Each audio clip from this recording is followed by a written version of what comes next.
Vamos lá, gente, dando continuidade aqui nas perguntas. Professor, como posso ter a salvação? Oh, meu Deus do céu. Salvação. O que significa esse termo salvação? Não sei se vocês conseguiram já procurar no dicionário. Esse termo salvação, ele na espiritualidade... Opa, caiu até o papel aqui. Ele na espiritualidade... ele tem uma conotação de quitação kármica.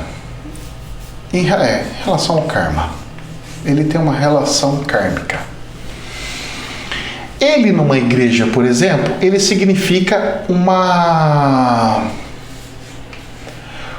como se fosse um ingresso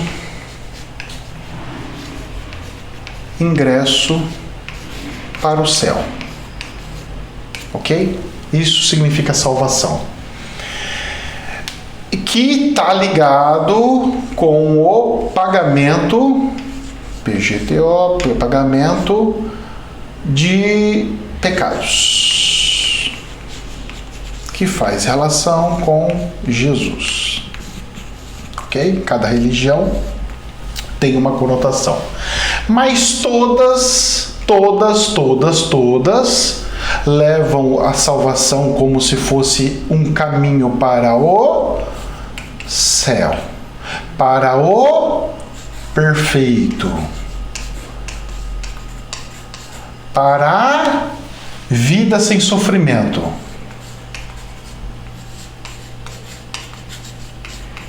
Ok? Maravilha? Então nós temos várias situações e várias conotações sobre tal situação. Perfeito e maravilha. Então a salvação,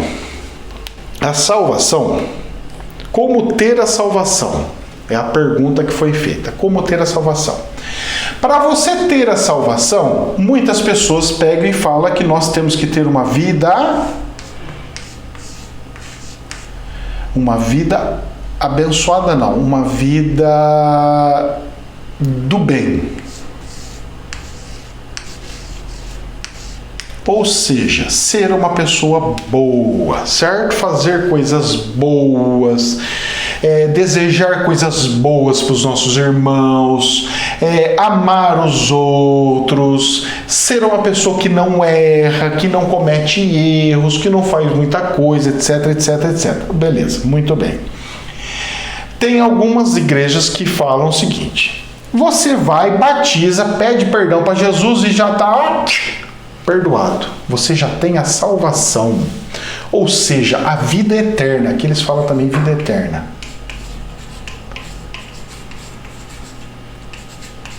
Vida eterna. Só que não na terra. Vida eterna. Diz eles que vai ter a vida eterna depois de um certo tempo, que tal. Mas tudo bem, vamos imaginar que o ser humano vai viver 1000 anos, que o corpo dele tem uns espíritos, uma pessoa vive 700 anos, 800 anos, 1000 anos. Pô, 1000 anos, viver 1000 anos, a gente pode dizer que é meio que uma vida eterna, né? Que é bastante tempo, né?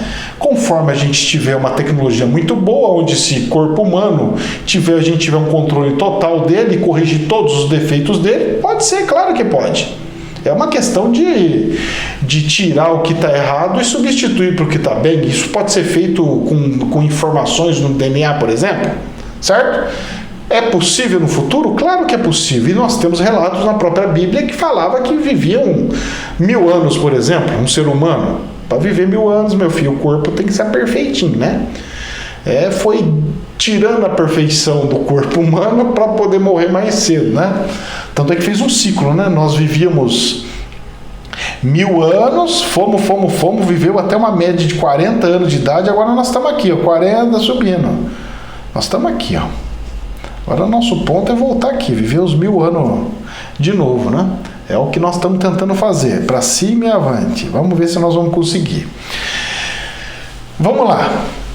Na espiritualidade, a salvação, ela fala quando eu quebrar a roda de Sansara,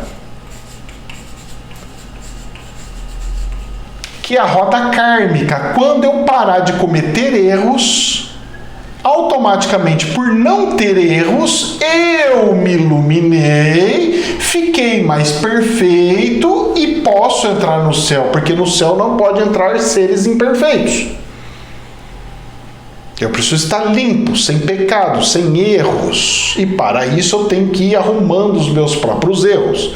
Não pode vir algo extra e chegar e falar: você está perfeito, está abençoado, pode entrar.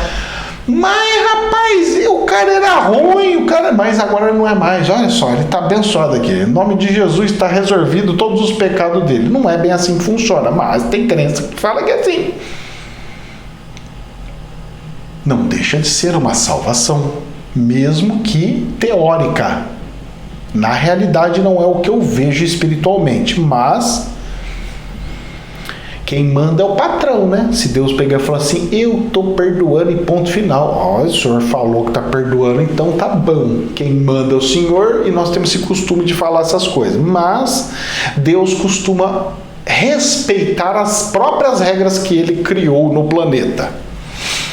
Ah, mas professor, vai que ele criou essa regra que falou que é só pedir o perdão para Jesus, tá? É uma teoria. Não é o que eu vejo, mas é uma teoria, é uma possibilidade. Então nós temos a opção roda kármica, pagando as rodas kármicas a hora que eu saio daqui, que alguns chamam isso aqui de Matrix,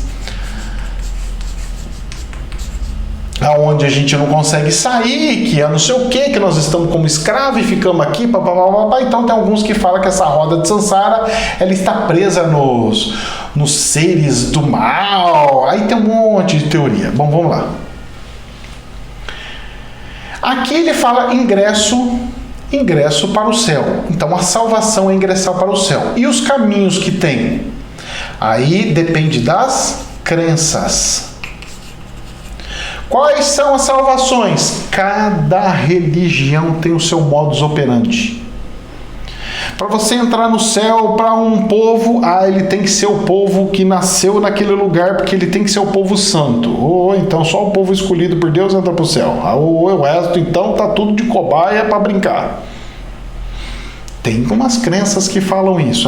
Porque só se seguir a religião X, senão a outra não pode. Porque só se é XYZ. Então nós temos um monte de teoria, um monte de possibilidade. Qual que é a verdade? Cada um escolhe uma. Eu escolho a minha, você escolhe a sua, e assim que funciona, tá? Evolução é isso. Meu papel é explanar situações. O seu papel é usar o seu livre-arbítrio e escolher o que você quer fazer, o que você acha que é bom e melhor. Ponto. Nem mais nem menos. Ponto. Entenderam? Pagamentos de pecados. Jesus, então, perdoando. Que o vídeo anterior vocês vão ver uma aula sobre isso daí.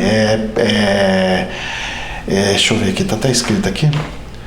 Perdão versus arrependimento. No caso, é a questão do perdão, certo? Dos pecados e tudo mais. Batismo, perdão dos pecados. Só que esse está dentro de uma crença. Mas se eu for numa crença que não é cristã, porque o cristianismo representa só 30% das religiões do planeta, se eu pegar uma outra religião, ela vai falar que o pagamento dos pecados são de formas diferentes. Para a espiritualidade é pagamento kármico. Para o hinduísmo também é algo kármico. Para os muçulmanos é outra forma de você fazer esses pagamentos para poder ir para o céu, etc, etc. É só seguir os mandamentos e acabou. Certo? Tem os mandamentos, tem as leis que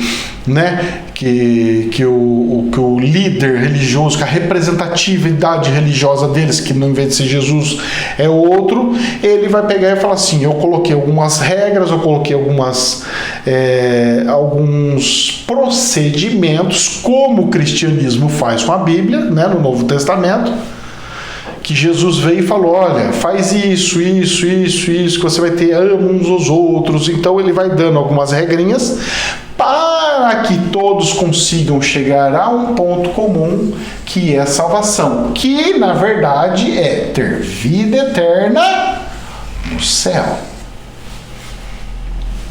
Nem mais nem menos. Salvação significa ter vida eterna no céu. Ter vida eterna para a espiritualidade significa viver em espírito. Para outras religiões, significa na própria terra. E assim vamos deixando fluir. Mas se for na própria terra, como alguns acreditam, teria que acontecer uma mágica muito grande para que todos os ossos e aqueles que sofreram até cremação, eles possam sair lá debaixo da terra, respirar, eles vão ter que nascer tudo, vai vir um sopro, a carne volta a nascer do nada. E aí vem o sopro, ele volta a viver e fala: oh, nossa, que ano que nós estamos, nossa, olha quanta coisa que tem diferente, vamos ressurgir todo mundo dos mortos. Eu não acredito nisso. Eu acho que seria muito surreal. Dá para se criar uma pessoa em cima de um DNA de alguém, do osso que dá? No futuro vai dar. Eu vou pegar um pedacinho do osso desse tamanho, ver quais são as informações do DNA, jogo na máquina, as células vão se juntando, aí eu falo: pode vir espírito, puf, espírito entra, a coisa funciona. Possibilidades, né? Possibilidades. Não significa verdade absoluta, porque eu não sou o dono da verdade absoluta, tá ok? Então, gente, mais um prisma de muitas possibilidades que pode acontecer. Jamais é verdade absoluta. Que Deus os abençoe imensamente. Namastê.